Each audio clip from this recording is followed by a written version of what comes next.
एक सोमवार के दिन तू मेरे मंदिर के दरवाजे पर चौखट पर बैठ जाना, और दूसरा प्रतिदिन शाम के समय पर तू बेलपत्री के पेड़ के नीचे बैठ जाना। जो तेरी बेल वृक्ष के नीचे सेवा करने आए, जो शंकर जी के मंदिर में सोमवार को जल चढ़ाने आए, उसका जो पात्र जल चढ़ाकर जब वो घर लेकर जाए, उसके पीछे पीछे पात्र के पीछे पीछे तू जाना और उसके घर में लक्ष्मी का भंडार भरकर आए। लक्ष्मी बेलपत्र के वृक्ष के नीचे तू विराजमान हो जा। उस बेलपत्र के वृक्ष के नीचे जो बुआरी लगाए, सेवा करे, चाकरी करे, एक बेटी को जैसे बड़ा करते हैं वैसे बेलपत्री के वृक्ष को जो बड़ा करे, बेलपत्री के वृक्ष का जो पालन करे, पोषण करे, उसकी संभाल करे, उस बेलपत्री के वृक्ष को जैसे जैसे वो उन्नति करे वैसे वैसे उसके घर में समृद्धि बढ़ते जाए। उस जिसका खुद का मकान नहीं हो, खुद का मकान नहीं हो, किराए के मकान में रहते रहते जिंदगी बीत रही हो, खुद का नहीं, और बहुत दुख का जीवन चल रहा हो, बहुत कष्ट का जीवन, बहुत अपना खुद का कोई मकान नहीं, मान लो प्लाट है पर मकान बन नहीं रहा, या कोई प्रॉपर्टी अपनी नहीं बन रही, तो हम इस व्यासपीठ से कहना चाहेंगे कि एक प्रयोग अवश्य करिएगा, एक प्रयोग अवश्य अपने आसपास के 5-6 बेलपत्र के वृक्ष देख लीजिए। अपने आसपास के नजदीक के 5-6 बेलपत्र के बड़े बड़े वृक्ष देख लो या छोटे वृक्ष देख लो। उन 5-6 वृक्ष को धीरे धीरे उनकी सेवा करना प्रारंभ करो, उन वृक्षों को बड़ा करना प्रारंभ करो, उन वृक्ष के नीचे सफाई करना प्रारंभ करो, उन वृक्ष को जल देना प्रारंभ करो, उन वृक्ष को आप खाद देना प्रारंभ करो, उन वृक्ष की सेवा संभाल करना प्रारंभ कर दो, उस वृक्ष के नीचे बुआरी काटना प्रारंभ कर दो, झाड़ू लगाना प्रारंभ कर दो, उस वृक्ष के नीचे सफाई करना प्रारंभ कर दो। उस बेलपत्री के 5-6-7 वृक्ष को आप गोद ले लो। गोद लेना मतलब मैं इसकी सेवा करूंगा, मैं इसमें जल दूंगा, मैं इसके खाद दूंगा, मैं इसकी सेवा करूंगा, कुछ मत करो, बस केवल इस शरीर से उस बेलपत्र के वृक्ष की सेवा करना रोज प्रारंभ कर दो। 6 महीना इंतजार करना और 6 महीना लगातार सेवा करना, 7वां महीना आपका और हमारा, और बताना कि भोलेनाथ ने प्रॉपर्टी दिलाई कि नहीं दिलाई और आगे बढ़ा है।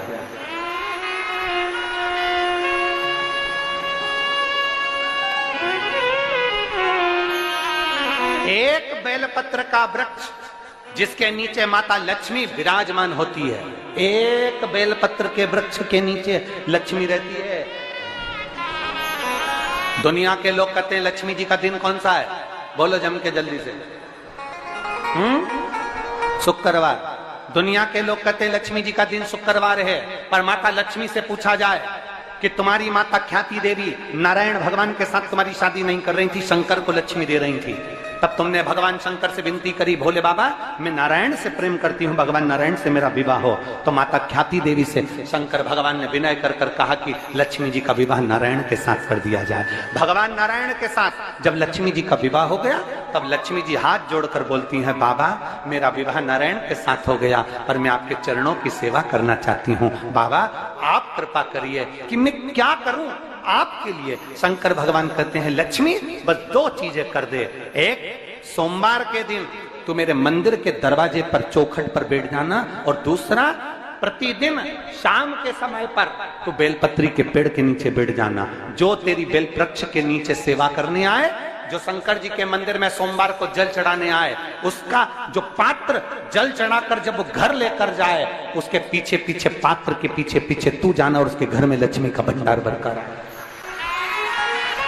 लक्ष्मी बेलपत्र के वृक्ष के नीचे तू विराजमान हो जा।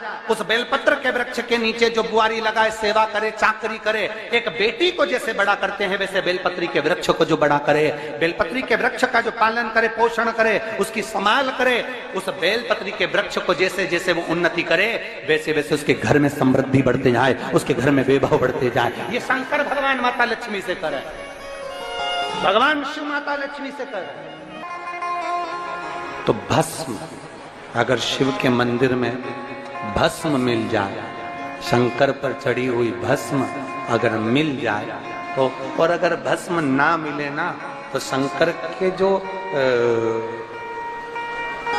शंकर भगवान का जो शिवलिंग है, शिवलिंग के आसपास में जो जलाधारी है, यहाँ अगर भस्म ना मिले तो इस जलाधारी पर अपना हाथ स्पर्श कर कर अपने तन पर उसको लगाकर जरूर आओ। भस्म एक शंकर पर चढ़ा हुआ जल, दूसरे नंबर पर है शंकर पर चढ़ी हुई भस्म। ये दो स्पर्श जरूर, स्पर्श। एक भस्म का एक बड़ा सुंदर चरित्र आता है।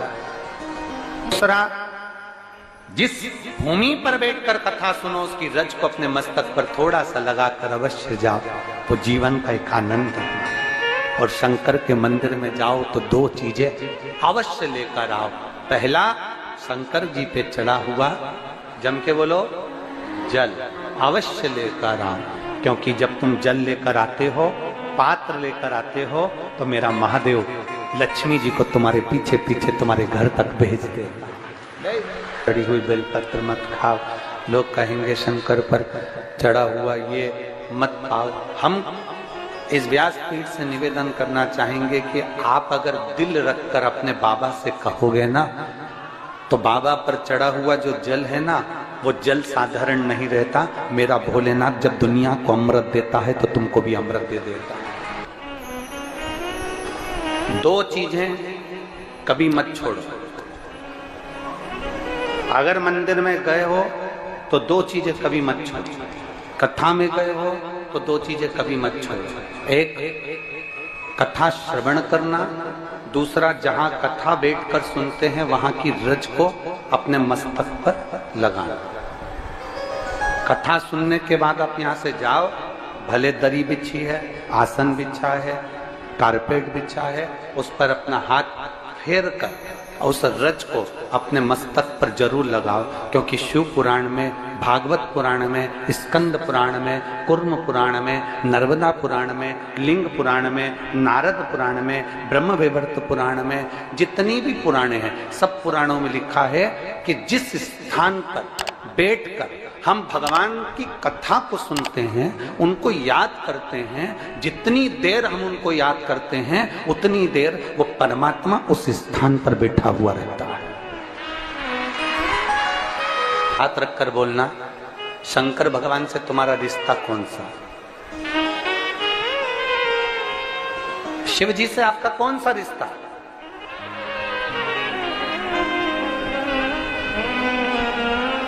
शंकर भगवान को आप क्या मानते हो?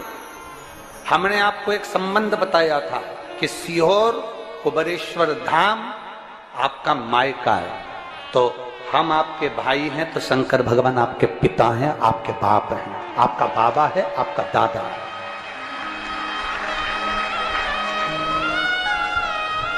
अब आपसे हम प्रश्न करें, उत्तर मेरी कुरुत की बहनें भी देंगी और मेरे जीजा उन भी देंगे और मेरी बेटियां और मेरे बेटे देंगे उत्तर।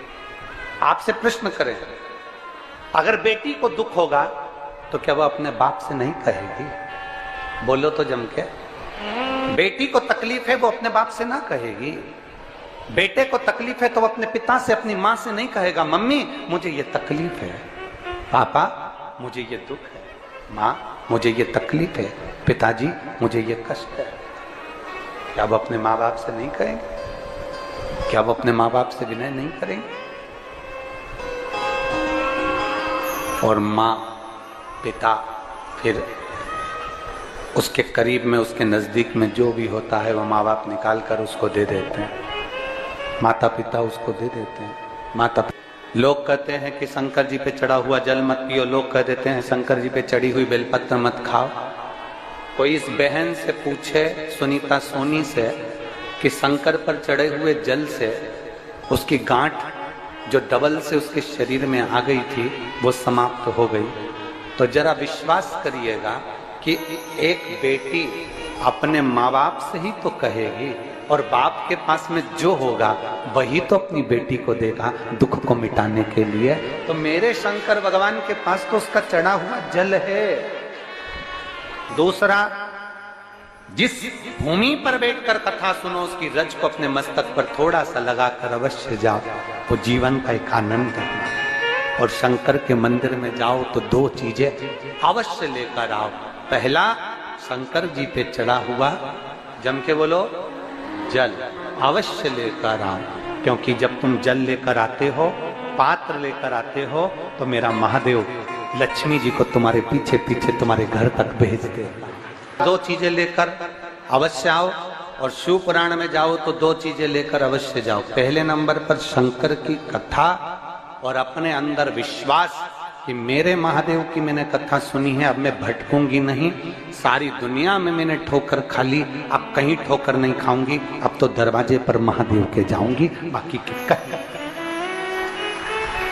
दूसरा, कथा में बैठी हूं बाबा के इस रज को, ये रज नहीं है, ये धूल नहीं है, ये मेरे बाबा के कैलाश 12 ज्योतिर्लिंग का चंदन है, इसको मस्तक चढ़ाऊंगी अपने हृदय से। लाते हो आप लोग? हाथ उठाओ जरा, रख लो, बहुत बढ़िया, प्रणाम आपको सभी को, नमन। 2 बूंद जल लेकर आओ, पगला नहीं पियो तो उस जल को अपने घर में छींट दो।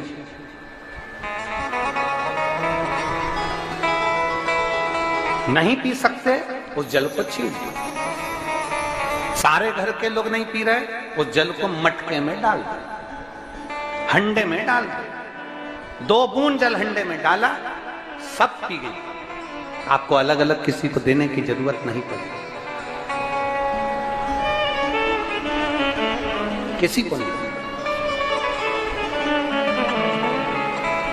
हंडे में डाल दो, मटके में डाल दो, सब उस पानी को पीना राम।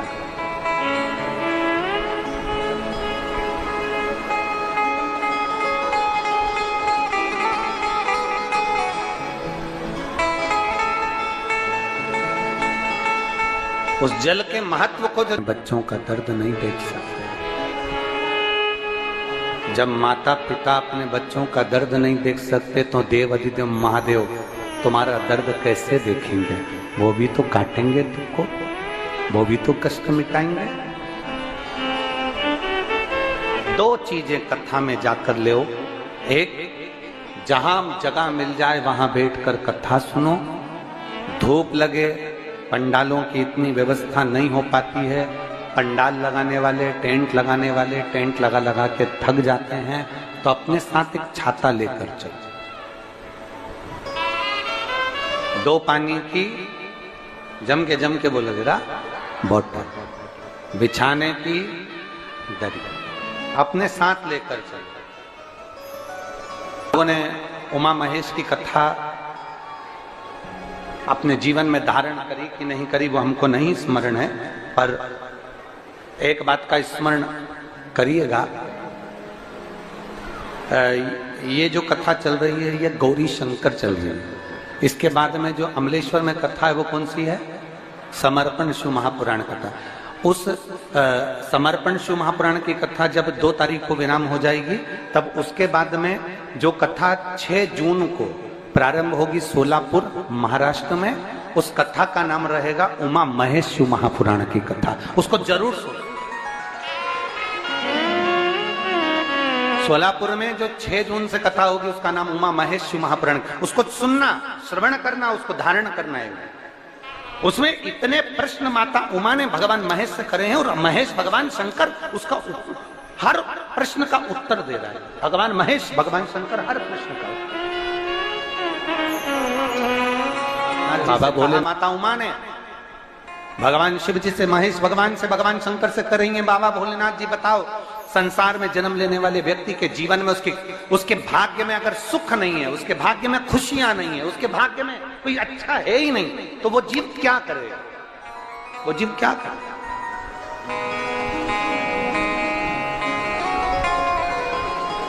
भगवान शंकर कह रहे हैं, पार्वती, संसार में जन्म लेने वाला मनुष्य अगर उसके भाग्य में सुख नहीं, उसके भाग्य में अगर खुशियां नहीं है, उसके भाग्य में अगर सुख नहीं है, उसके भाग्य में अगर अच्छा नहीं है, पत्रिका दिखा ली सुख नहीं है, कार्य कर कर देख लिया सुख नहीं है, तकलीफ उसकी जिंदगी में चल ही चल रही है, तो भगवान शंकर कहते हैं, भगवान महेश कहते हैं, उमा, उस मनुष्य को दूसरे का अच्छा करना प्रारंभ कर देना चाहिए, तो उसकी अच्छाई अपने आप सामने आना प्रारंभ